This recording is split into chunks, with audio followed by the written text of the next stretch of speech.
العالمین والصلاة والسلام علی سید المرسلین اما بعد فاعوذ باللہ من الشیطان الرجیم بسم اللہ الرحمن الرحیم ان الذین آمنوا وعملوا الصالحات اولئک هم خیر البریہ صدق اللہ العظیم ان اللہ وملائکتہ یصلون علی النبی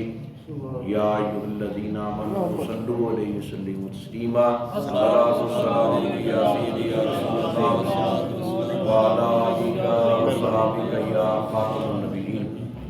سامعین محترم، اللہ رب العزت کی پاک بارگاہ میں التجا ہے خالق کریم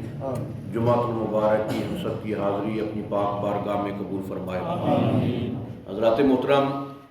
اللہ رب العزت نے قرآن مقدس میں ارشاد فرمایا ان الذین آمنوا وعملوا الصالحات اولئک هم خیر البریہ، بے شک جو لوگ ایمان لائے، ایمان لانے کے بعد اپنی ساری زندگی نیک اعمال میں گزار دی، خالق کریم ان کی عظمت و شان کی گواہی دے رہا ہے۔ اولئک هم خیر البریہ، یہی وہ لوگ ہیں جو پوری کائنات سے بے مثال ہیں۔ مفسرین کرام نے امام فخر الدین رازی رحمۃ اللہ علیہ آپ اس آیت مقدسہ کی تشریح فرماتے ہیں کہ سب سے پہلے رب العالمین نے ذکر فرمایا کہ تم مسلمان بنو، حالت ایمان میں آ جاؤ۔ جب تم صاحب ایمان ہو جاؤ گے، مومن بن جاؤ گے، اب تم نے کام یہ کرنا ہے، خالی ایمان پر اکتفا نہیں کرنا، صرف زبان سے اقرار کر لینا ہی کافی نہیں۔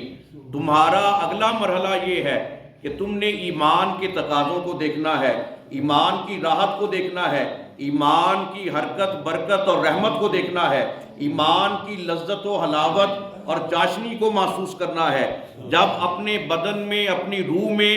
اپنے جسم کے کونے کونے پر، ہر جگہ پر، پورے دل پر ایمان کی پوشاک کو طاری کر لو گے، پھر اللہ رب العزت یہ وعدہ کرتا ہے کہ میں رب العالمین ہو کر یہ اعلان کرتا ہوں پوری کائنات میں تم بے مثال ہو، تمہارا کوئی ثانی نہیں، اس لیے کہ ادھر تم مومن بھی ہو گئے، ادھر تم نے نیک اعمال بھی کر لیے۔ اور امام فخر الدین رازی رحمۃ اللہ علیہ اس کا نچوڑ اور خلاصہ یہ بیان کرتے ہیں کہ نیک اعمال کرنے کا مقصد یہ ہے، مطلب یہ ہے، مدعا یہ ہے، اللہ رب العزت چاہتا یہ ہے اے میرے بندے جیسے میں چاہتا ہوں تو بھی ویسے ہی کر، جیسے میری رضا ہے تو اپنے آپ کو میری رضا کے سپرد کر دے، میری رضا کے سانچے میں ڈال دے۔ اور جو اپنے آپ کو اللہ کی مرضی کے سانچے میں ڈال دیتا ہے پوری کائنات اس کی مطیع بن جاتی ہے۔ جو اللہ کی رضا سے، اللہ کی مشیت سے، اللہ کی محبت سے، اللہ کی اطاعت سے دور نظر آیا، وہ بندہ جو ہے کبھی بھی فلاح کا حقدار نہیں ہو سکتا۔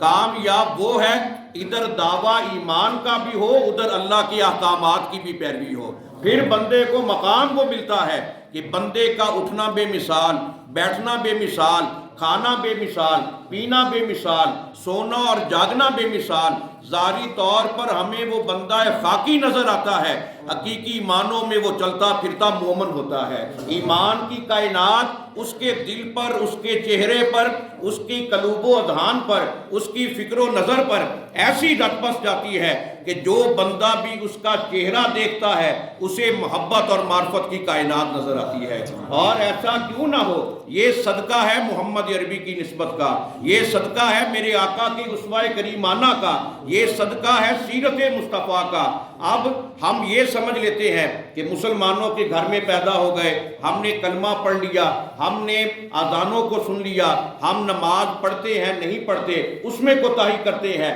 یہ ایمان کا مقصد نہیں ہے۔ کسی نے میرے آقا محمد عربی صلی اللہ علیہ وسلم سے یہ سوال کیا،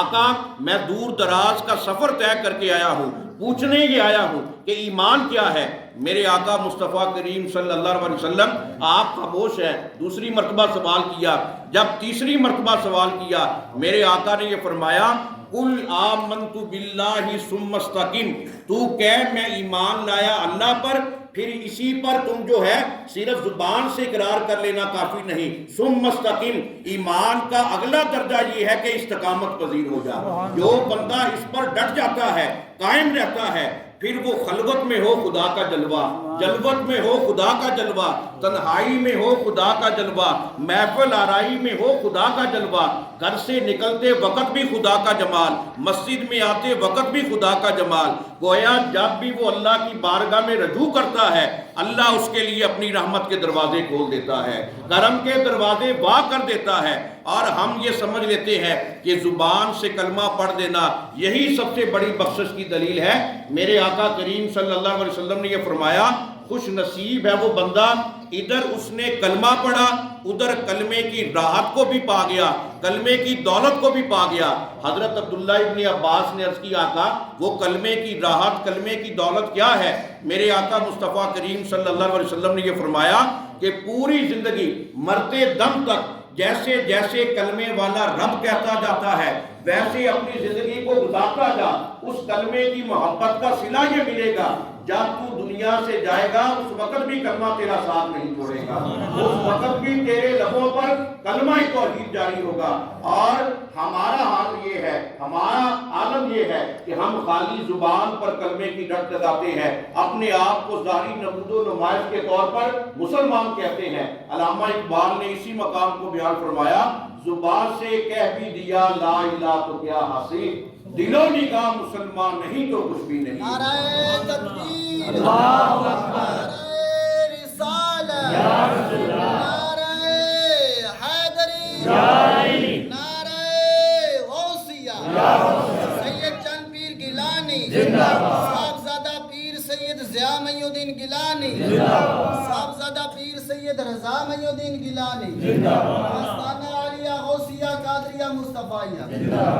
یہی فرق ہوتا ہے ایک عام بندے میں اللہ کے نیک بندے میں کہ اللہ رب العزت کا جو برگزیدہ بندہ ہے، جو برگزیدہ مقدس ہستی ہے، وہ صرف زبان سے کلمہ نہیں پڑھتا، زبان سے کلمے کا ورد جاری ہوتا ہے، اس کا اثر جو ہے وہ دل پر پڑتا ہے، روح پر پڑتا ہے، احساس پر پڑتا ہے، فکر اور شعور پر پڑتا ہے۔ گویا ادھر وہ زبان سے کلمہ پڑھتا ہے، پورا جسم اس کی گواہی دیتا ہے، بدن کا ایک ایک کونا، ایک ایک بال جو ہے اس بات کی تصدیق کرتا ہے۔ اور یہ وہ ایمان کی کیفیت ہے، یہ وہ ایمان کی لذت ہے۔ حجت الاسلام حضرت سیدنا امام غزالی رحمۃ اللہ علیہ آپ یہ فرماتے ہیں کہ ایمان صرف جو ہے وہ جاننے اور پہچاننے کا نام نہیں۔ ہم یہ کہہ دیتے ہیں کہ ہم نے کلمہ پڑھ لیا، ہم اللہ رب العزت کو مان لیا، محمد عربی صلی اللہ علیہ وسلم کو آخری نبی مان لیا، ساری آسمانی کتاب پر ایمان رکھ لیا۔ ایمان صرف جاننے کا نام نہیں، بلکہ امام غزالی یہ فرماتے ہیں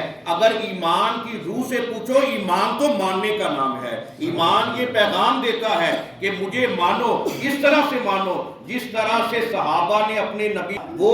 صرف اور صرف محمد صلی اللہ علیہ وسلم کو جانتے اور پہچانتے نہیں تھے بلکہ مانتے تھے۔ جانتے اور پہچانتے تو کافر بھی تھے، ابو جہل بھی تھا، ابو لہب بھی تھا، سارے منافق جانتے اور پہچانتے تھے، لیکن جو صدیق اکبر نے مانا وہ کسی اور نے نہیں مانا، جو فاروق اعظم نے مانا، عثمان غنی نے مانا، مولا علی نے، اصحاب رسول نے جس طرح سے مانا اس طرح کسی نے نہیں مانا۔ بلکہ ہمارے لیے غور طلب مقام یہ ہے کہ جب بھی شمع جلتی ہے پروانہ جو ہے بے قرار ہو کر اس پر نثار ہونے کے لیے تیار رہتا ہے، بے چین رہتا ہے۔ گویا وہ جانتا اور پہچانتا نہیں ہے، اسے مانتا ہے، مانتا ہے تو اس پر قربان ہوتا ہے۔ بلبل جو ہے وہ پھول کو صرف جانتی اور پہچانتی نہیں ہے بلکہ مانتی ہے، مانتی ہے تو اس کا پتہ لے کر گلشن میں پہنچ جاتی ہے۔ گویا جاننا اور پہچاننا اور ہے، ماننا اور ہے۔ جنہوں نے اس راز کو پا لیا،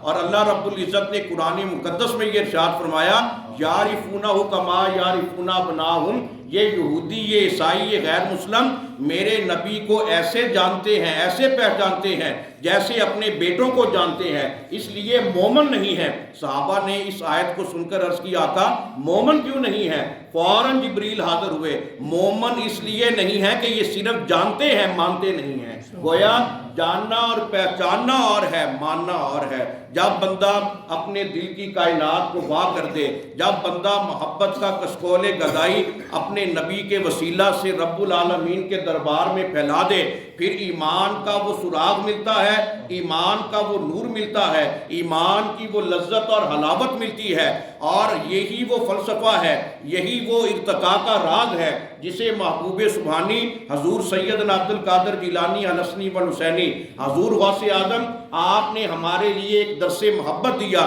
کہ سارے لوگ قرآن کو پڑھتے ہیں، سارے قرآن کے قاری ہیں، سارے قرآن کے حافظ ہیں، خوش نصیب ہے وہ بندہ ادھر قرآن پڑھے اس کے دل کو یوں محسوس ہو کہ وہ خالی قرآن نہیں پڑھ رہا، قرآن اس کے دل پر نازل ہو رہا ہے، قرآن اس کی روح پر نازل ہو رہا ہے، قرآن اس کے قلب و نظر پر اتر رہا ہے۔ جب بندہ اس زاویے میں، اس سانچے میں اپنے آپ کو ڈھال لیتا ہے، پھر منزل وہ آ جاتی ہے جسے علامہ اقبال نے بیان فرمایا، یہ راز نہیں معلوم کسی کو کہ مومن